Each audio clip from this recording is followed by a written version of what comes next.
Staunton. McMahon burrows to his left. Went past Strachan as if he wasn't there. Chance for Barnes! Flying start!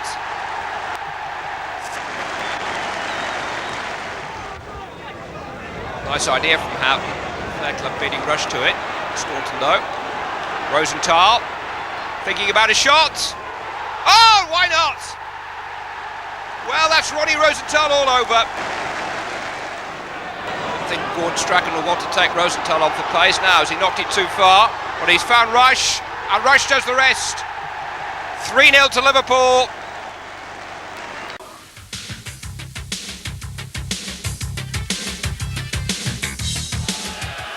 Yes, 30,000 fans at Main Road to see Arsenal extend their unbeaten run now to 21 games.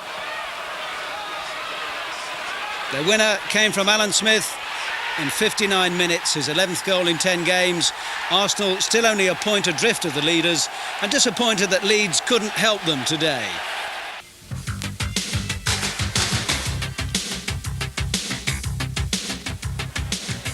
Funny game, isn't it? While Liverpool were inspired by defeat at Palace, Palace themselves were brought down to earth at Aston Villa. Well, Chris Price certainly was, rather clumsily by John Salico, and David Platt with penalty number 6. And then the direct route. Lee Butler's mighty clearance sending the England man galloping through Palace's disintegrating offside trap. Platt's 15th goal of the season, Palace taking 1 pace forward and 2 paces back.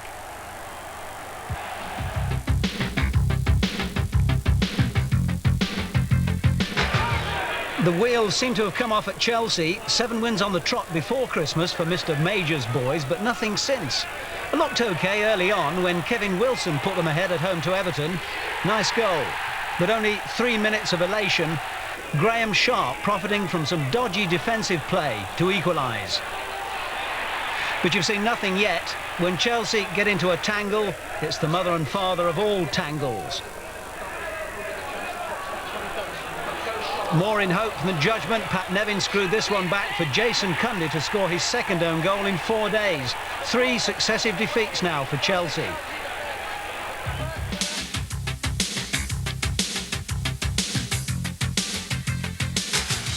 John Fashanu is said to be on £1,000 a goal at Wimbledon. Here comes another nice little earner. His 7th of the season against Luton, right on half-time. Wimbledon, who'd been hammered by Leeds on Saturday, showed some of their best home form. McGee eventually feeding Alan Cork, the second-half sub, who still knows how to tuck them away. 2-0.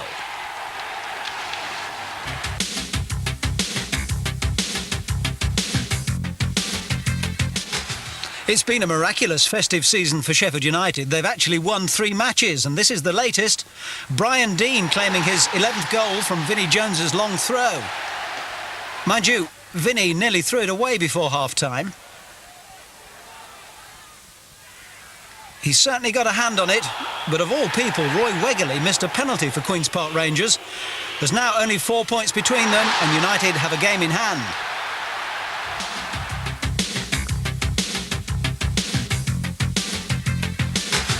Relegation anxiety in the Midlands, and Coventry weren't helped when Steve Grizovic made a nervous flap at Nick Harford's 30-yarder. 6 minutes and Derby relieved. It wasn't for very long though. Coventry building. David Smith finds room for the cross, and there was Cyril Regis at the back post. A frantic match, but these are frantic times.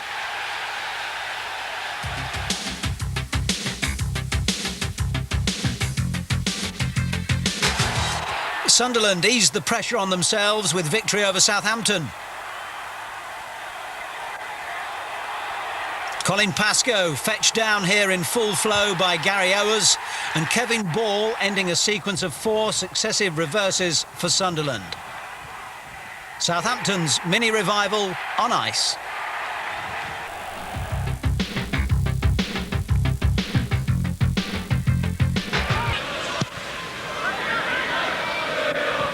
Jump by Howells. What a good header. And here's Stewart. Lineker's waiting in the middle for him. And did he cross the line? Well, I have See, I thought it did. I thought it was in. But it was touch and go, and the linesman was standing right by the corner flag, and the referee has pointed to the corner. Stewart making the break, and it just clipped off the goalkeeper, and they say it didn't cross the line. Paul Allen now trying to rackle one in there. He's given a penalty. And he's given a penalty. Well, it must have been a foul on Allen. I think it was for a handball. He's given it. He's indicating it was a handball. And I mean, the player only fell on top of the ball. It was a scramble. Well, Spurs may have felt that they should have scored a moment before. Let's look at this. It's certainly hard to see there. And yes, the United player on the ground, presumably, Neil Webb. At any rate, it's Lineker. 11 goals this season, but only 1 from the penalty spot. And he missed against Chelsea from the spot, remember, a few weeks back. Lineker. 1-0 to Tottenham.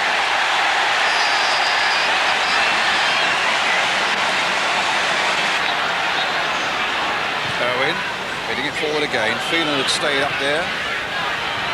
Who's ducking in with a header? Pallister, playing it short. Picked up well by Ince. Played wide now for Webb. Crossed in again towards the near post. And Hughes was almost there. And United so unlucky. Naeem getting in quickly, but United keep possession. Webb spraying the long ball forward now. Sensing possibly that Sharp might have the measure of Mitchell Thomas. I think he has got the measure of him, Brian. He's very pacey, Sharp. Blackmore playing it in. Hughes, was he pushed down? It's going to be a penalty by Vanden Hauwe. That looked a clearer penalty than the one at the other end. And it gives United now the chance of coming back to 1-1. 3 penalties in the last 2 games. Steve Bruce now with a chance of making it 1-1 and succeeds in doing so.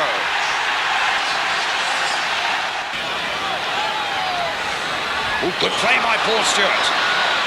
Gascoigne away on the right. Played in quickly by him towards Lineker. And Spurs claiming there was a foul on Lineker as that ball went screeching across that 6-yard area. But the referee wanting none of it. And in fact, I think Gascoigne may have protested a little too loudly. There we are again. They claim there was a foul on Lineker. Didn't look it to me. And Gascoigne for dissent. We'll get a red card. He must have said something to the referee there that required an instant red card. Paul Gascoigne sent off. Well, that is amazing, really. Obviously, as you say, must have said something, called the referee something that he thought, well, I'm not having you on the field saying things like that. It must be. Martin. Webb. Can he open the door? Bruce. Already scored from the penalty spot. Not there towards Hughes. Might come from Leclerc. United have snatched it.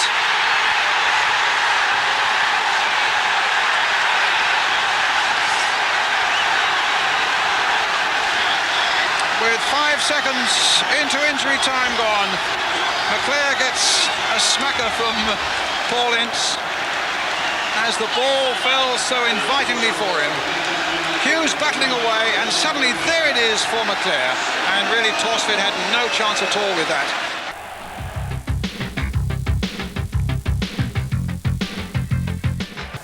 Forest have displayed only fitful signs of the form that will be required to bring Brian Clough some much overdue FA Cup success. They had to come from behind at Norwich on Wednesday, Tim Sherwood scoring after just 9 minutes. But once Forest rolled away from the starting grid, they scored goals enough to take them all the way to Wembley. Some of Norwich's defending had a pronounced stammer. Terry Wilson first to capitalise on their hesitancy. And once Franz Carr saw an enemy in retreat, he turned the screw decisively. It was Gary Parker who set up the only goal of the night for another of Norwich's chief tormentors, Nigel Clough. He's banging form. It was in the early stages of the second half, though, that Forest moved into overdrive to race clear, although City defender John Polston helped them on their way. He wasn't the only Norwich casualty on the night. 3-1. Carr left Mark Bowen looking for his tracks to prompt a typically crisp goal. Watch how thoughtfully it's teed up by Crosby and Clough, and then driven home confidently by the developing Roy Keane. He wasn't finished for the night either. 20 minutes from time, Norwich kept their interest flickering with a Robert Fleck goal that made it 4-2. Dale Gordon had a hand in it. Fleck hopeful. Stranger things had already happened in this game. But Forest replied with a goal of the night. Keane, the era under-21 international, has proved indispensable since being thrown in for an Anfield debut back in August. He scored 4 goals over the Christmas period. None better than that one. Gary Crosby made it around half dozen as Norwich caved in. Goalkeeper down, Clough up, Crosby in. Palace may go out if Forest find the same gear again tomorrow.